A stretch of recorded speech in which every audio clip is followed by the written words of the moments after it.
still more as Diagon with the appraisal ref does not do enough. It's going to be another one down. Only 3 members standing for Team Philippines. Another minion wave pushing in, but Indonesia also needing to be careful here. They'll go ahead, back it off, play safe, go for the mid inhibitor instead.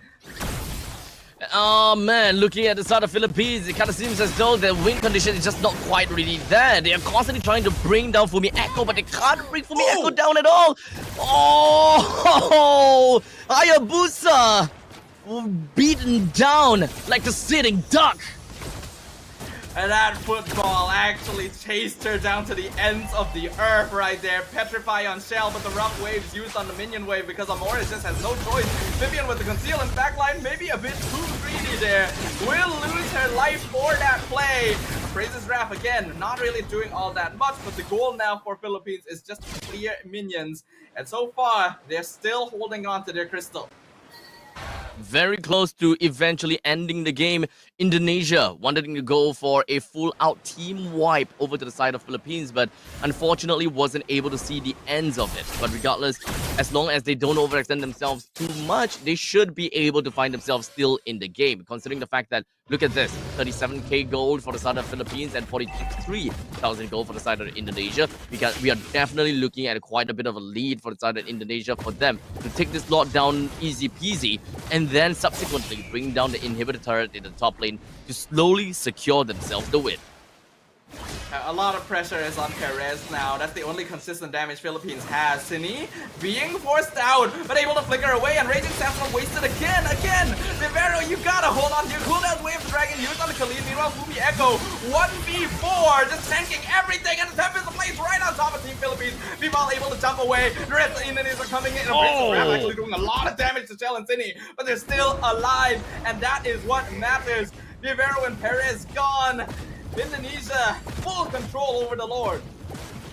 As you can see, you gotta respect our appraisals, Raph, man. You gotta have to respect that. The moment that double revitalize has been put up and you can see the crazy amount of gray health on the side of Diagon, honestly, it's very easy to underestimate what kind of damage that appraisals Raph will be able to bring in. But now Indonesia have got a sweet, sweet taste of that. I don't think that they will ever want to run right in the face of Diagon if Diagon is having a free reign. And of course, tunnel vision, very important. Philippines may want to play onto tunnel visioning from the side of Indonesia the moment that Indonesia all in onto a single person, such as Vivero, for example. That would have been the perfect time for Diagon to kind of unleash a counterattack. Is it gonna be... It's gonna be possible for Philippines to counterattack this. Their high ground defense is alright with Clint, but that's about all they have, and the Lord is pushing in mid lane. Vivian with the conceal, Diagon taking so much damage already. George Carpenter comes out to bridge to grab his heal, back out with the revive. Vero taking a lot of damage. Shell actually being targeted by the rough waves, able to survive all of it, but Vival already jumping in way too deep. Indonesia has to switch their plans around. They go for the final inhibitor instead, as they're not able to break down the crystal.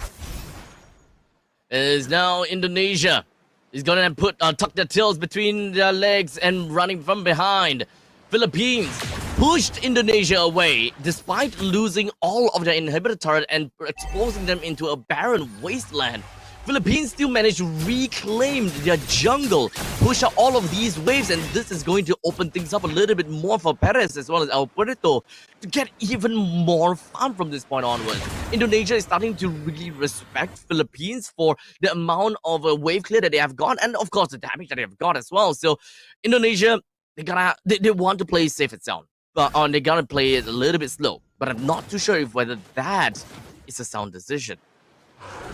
I think the best case scenario for Indonesia is just to continue playing as patient as they always have been, right? Because up until now, they've been able to win team fights consistently against the Philippines because the latter has just been spending all of their cooldowns before the fight even really starts. But in that previous one, because Indonesia tried to force their way through on top of the crystal, it allowed PH to use their cooldowns on more important targets. So they cannot replicate that unless they want Philippines to be able to actually make this comeback.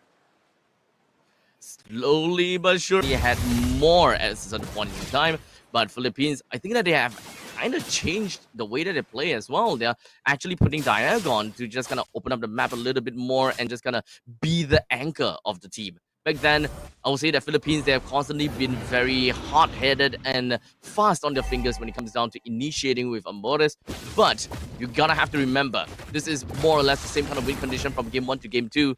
Philippines wants to have the brushes. They need to have the element of surprise. And the moment that Indonesia gives that away to Philippines and yields, that is Philippines' #1 lifeline. Yeah, I think Philippines, Amores especially, being able to find Shell in that previous base push really reduced the amount of damage they could have potentially taken. So if they're able to do that again, there is a perfect opportunity to make it back into this. Because all things considered, we're 18 minutes in, the net worth difference isn't actually that big. It's still possible to try and make this comeback, so it's gonna take a lot of finesse.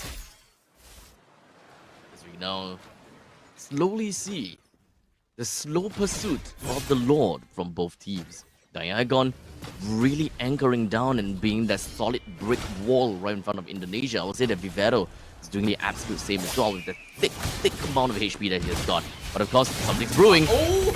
Flicker Wave the Dragon onto Diagon, right into the rest of the team, and the Ulti Shadow Kill comes out, and already Shell has to back it off. Vival still gonna be able to secure the Lord away, and Cine is in the backline with the Rin Yang overturn of Puerto, bursted in an instant, and now Philippines can no longer escape. That's gonna be a double kill. Perez doing his best to try and survive, but look at how surrounded he is. Triple kill, Maniac! Oh my That's god! right. Indonesia wipes out the Philippines and takes the series and the upper bracket finals. Your first AEG Grand Finalist, ladies.